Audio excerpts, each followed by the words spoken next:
Alright, hello everybody, welcome back. We're gonna make this video short, hopefully, although my videos are really long. Alright, so we're talking about sequences and series today. First, let's talk about a sequence. What's a sequence? Well, let's first, what's a sequence? Well, a sequence has a starting term, let's say 1. Then, it has some pattern that repeats after it. Let's say, the odd numbers. Right? There are many patterns in the odd numbers. Either we can say all numbers that are not even, we could say, all natural numbers, or all the natural numbers that are not even. That's the sequence. Odd numbers, this is the sequence. All numbers in the form 2n plus 1, that's the sequence. The all numbers with 1, and then you add 2 to the last term, that's the sequence. Many patterns. So yeah, when we say a sequence, we define it by an equals this, and n starts at 1. So let's put it like this.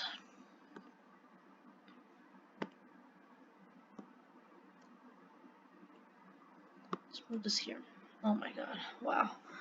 Okay.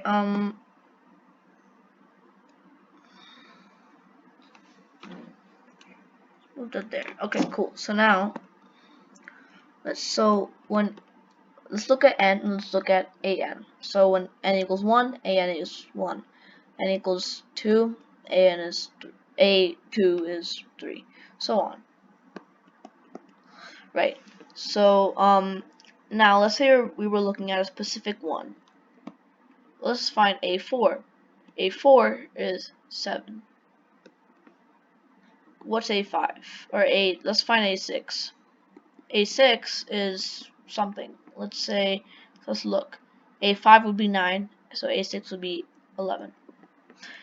Now, what if we were looking at any one term of this at a time? We'd use ai. Alright? Cool.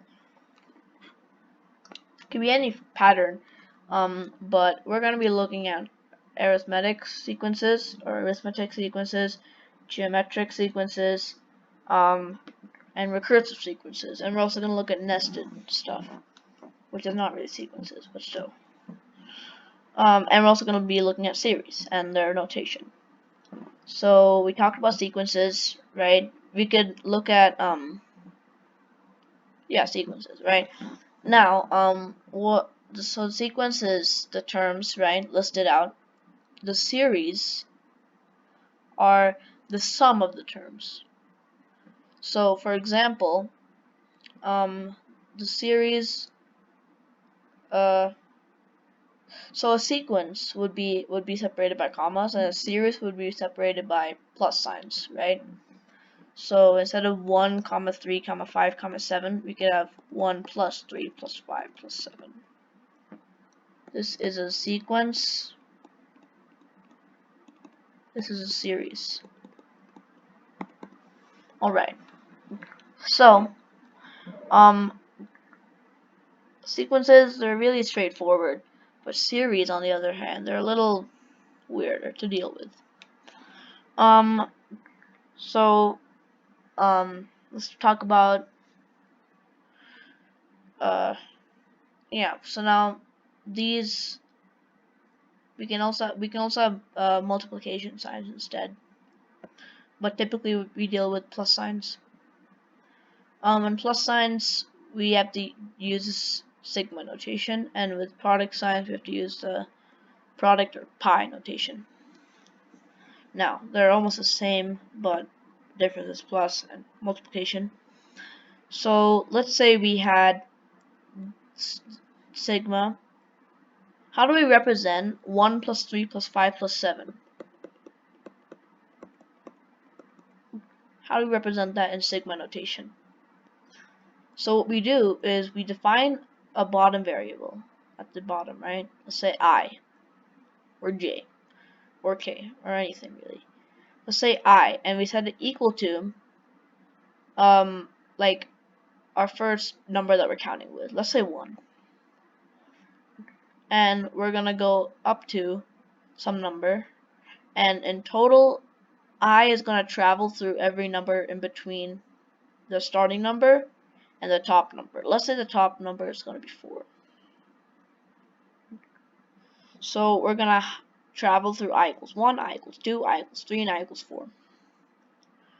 Now let's next to the sigma we're going to write the pattern. So in this case we're going to do 2 times I, right, and subtract 1. And yeah, so now this seems a little weird, right? So what this does is we start with I equals 1, we plug it in, we get 2 minus 1, which is 1. Then we add I equals 2 into the thing, and we get 4 minus 2 times 2 minus 1 is 3. Then we plug in 3, we get 5. And then finally we plug in 4, because since that's the stopping value. And we get 7. And these are the same, right? So that's cool. Finding this pattern is a little hard. Now, is this the only way we can represent this? No, there's many ways, infinite ways. This is just the best way we can do it. And let's say we had the sigma. Let's say we had I equals 0 instead. Notice that if we count from 1 to 4, we have 1, 2, 3, 4. So there's 4 terms, and there are 4 terms, right? Now if we're starting from 0 and we want 4 terms, the stopping value must be 3, right? Because we have 0, 1, 2, and 3. But the formula on the inside will be a little different for the sigma. We're gonna have well, let's see. Let's say this is actually J. Let's use J instead, right?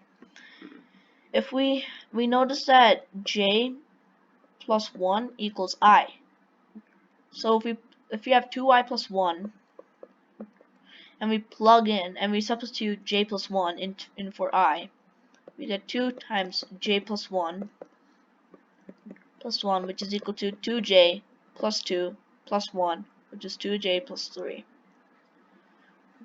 Right? If we plug that in, if we put 2J plus 3 here, plug in 0, we start off with 3, not 1. That's kind of weird. So, oh wait, I see the problem. Oops. Sorry, minus 1, right? So then, if we did minus instead, we don't want to make any mistakes, right? We had 2J plus 2 minus 1, that's plus 1. So the pattern would be 2J plus 1, right? And they're the same, right? 0, we plug in, we get 1. 1, we plug in, we get 3. And so on up to 3, we plug in, and we get 7. So yeah, that's sigma notation. Product notation is the same thing. So let's sum up sigma notation. So summing it up, we get I, let's say, equals some starting value, A0, and it goes up to AN. Actually, it started at A1, right? And then we have F of I. Now we're going to talk about how to evaluate this generally later. But for products, instead of adding, let's say we were multiplying, we do the same thing. You'd have a starting value here, an ending value here, and a function on the inside. And we plug in I equals A1, and then we multiply that by F of I. So yeah, this is equal to F of A1 plus F of A2 plus dot dot dot up to F of AN.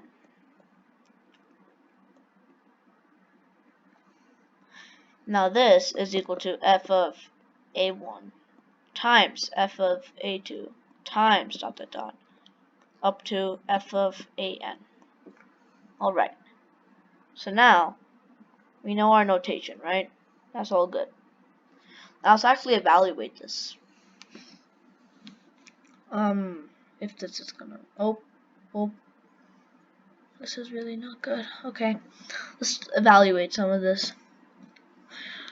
So let's say we had a sequence or a series, A0,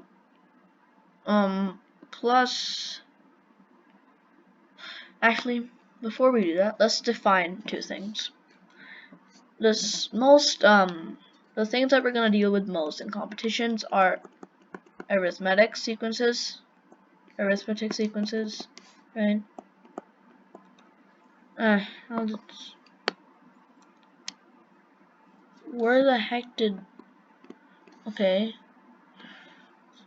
this might be showing different on your screen, but it's showing weird on mine. So now, arithmetic, whatever, geometric, and recursive. Now, they're not all different. Sometimes a recursive one is a geometric one, but let's separate it like this. Alright, arithmetic and geometric are different, and there are extra ones, and recursive ones are just a different way of formatting it, really. So yeah, arithmetic ones. So an arithmetic one has a naught. Actually, let's just say a. And then the next term would be a times, or a plus d. Then the next term, this is gonna show up. The next term will add d again. So we're gonna have a plus 2d. Then we're gonna add d again. Okay, yep, it showed up. So now we're gonna keep doing that. So we're gonna have a plus d, or a plus d, a plus 2d, a plus 3d, so on, up to a plus nd. So there's n plus 1 terms in this You need to be careful with that, since we start at 0d and we go up to nd. So yeah. Now, how do we evaluate this? You might be thinking, oh, a plus ad, or a plus d plus a plus 2d, right? We're gonna end up with n plus 1 times a, plus 1 plus 2 plus 3 up to n. So 1 plus 2 plus 3 plus dot dot dot up to n d. And we don't know yet how to evaluate 1 plus 2 plus 3 plus so on, because that is an arithmetic sequence. So we're gonna have to go with a different approach for now. Now, what is that different approach? That approach would be to instead of adding the next term, we can add the outer terms. So a plus nd, a plus d, and a plus n minus 1d, so on, right? Alright, and so now notice that a plus nd is 2a plus nd, a plus d plus a plus n minus 1d is 2a plus nd, and so on. And if there's an even amount of numbers, we're gonna end up having how many? N plus 1 over 2, because we're gonna have we're gonna have n plus 1, we're gonna divide it into pairs. So we're gonna have n plus 1 over 2, 2a plus nds. So our answer is gonna be 2a plus nd times n plus 1 over 2. That might seem a little complicated to remember, but really all you have to remember is what we have to do. But if there's an odd number, what are we going to do then? Well, if there's an odd number, we're going to end up having 2a plus nd. There's still going to be n plus 1 terms, and everything's just still going to be in pairs, but the middle term is going to be a plus nd over 2, right?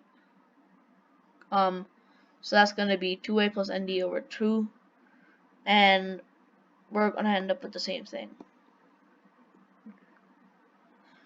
So now, yeah, this is what you do. Or you can also do the similar thing, right? We can, let's say we add s equals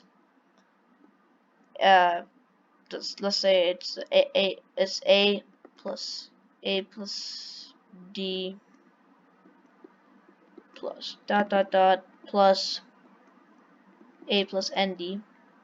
And now let's say now s is also equal to, if we wrote it backwards, we have a plus nd plus a plus, well, a plus n minus 1d plus dot dot dot plus a.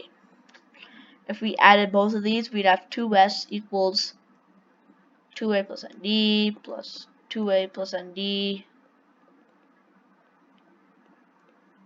plus dot dot dot plus 2a plus nd. So we have n plus 1 nds, 2a plus nds, and we're going to have 2s equals that, so we divide by 2 together, same formula. So yeah. Now, I know I said something earlier that wasn't that clear. If we had a1 equals if we knew what a1 was, and we knew that an equals if we knew what an was at too, then note that a sub n plus 1 over 2 is equal to the average of a1 and an. Alright? And actually this can be anything. Let's say we had a and b instead. A and b, a, or no, we already are using a. Oops. Let me just rewrite it. Okay. So let's say we had a sub x, a sub x and a sub y. A sub the average of x plus y, or x and y, is equal to the average of ax and ay. And this doesn't have to work with just like average and like halfway kind of proportions. It can work with 2/3 or something, but you just need to know how to manipulate it. Half is most common though. So we can also say that ax equals a1 plus x minus 1d, and this is equal to a1 plus x y minus 1d, and we can use that to our advantage. So yeah, they both have an a1, they both have d's, but a different amount. You can subtract them and you can get some cool stuff. Like some problems you have part, like you know some things and you don't know the other part, so you need to figure it out, right? Yeah. Now that was arithmetic ones. Let's talk about geometric sequences or series. Geometric sequences first, right? So geometric. So we noticed that in arithmetic sequences, we kept adding something from the last one. But in geometric ones, we're gonna multiply instead. So we're gonna start with a. Then we're gonna have AR. R stands for ratio. Typically, in problems, R is a fraction. But sometimes it can also be, whatever. It can also be a normal number. So AR, then we have AR squared, then AR cubed. I'm not gonna go over the proof like I did with the last one. I'm just gonna talk about but the proof isn't that hard to see. Actually, I just will. Whatever. Yeah. Right up to AR to the end. So now, instead of remember when we did average, we were doing arithmetic, average. We can arithmetic mean. We can do the geometric mean for this one, and similar thing with the above. So yeah. Now, now you might be thinking we're going to be wanting to multiply all them out, but no, we're actually still going to be adding them, which is kind of ugly, you might think, but it's not. So let's first talk about infinite ones. Let's say we wanted to add a plus ar squared plus dot dot dot up to ar to the nth. Actually, up to infinity. how do we do that? Is it erasing? Okay, yeah, good. So how do we do this? Obviously if R is like a negative is an integer, then we can't, other than 0, then we can't really do this. So R has to be a fraction. So let's say R is less than the absolute value. Oh wait, what am I doing? Sorry, the absolute value of R is less than 1, which means that -1 is less than, not less than or equal to, R, which is less than 1. Then we can do this if it's infinite, right? So what we do is we say that this is S. We're gonna do some nice manipulation again, and since it's infinite, we can do some weird manipulation. So we can multiply it by R. So now R times S equals AR plus AR squared plus dot dot dot. Yeah. So notice that S is equal to A plus RS. We can subtract RS and factor out an S, so we have S times 1 minus R equals A. So S is equal to A over 1 minus R if it's infinite and satisfies this condition.